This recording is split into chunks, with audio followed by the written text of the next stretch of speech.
कि supreme court का Ranchi judiciary के बाहर स्कूल असातिज़ा मुस्तकली के लिए एहतजाज कर रहे हैं। पुलिस के रोकने पर एक असातिज़ा ने अपने कपड़े फाड़ दिए हैं। मजीद जानते हैं डॉन न्यूज के नुमाइंदे शफी बलोच से। शफी बलोच, बताएगा इस वक्त क्या सूरत हाल है एहतजाज की?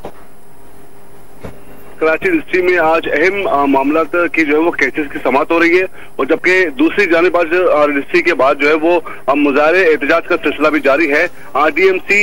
लियारी से ताल्लुक रखने वाले डीएमसी के असातिज़ा जो है वो अपनी मुस्तकली के लिए एहतजाज कर रहे हैं और इन मुजाहिरीन का कहना है कि गुज़श्ता 10 से 12 साल से ज्यादा का अर्सा हो गया वो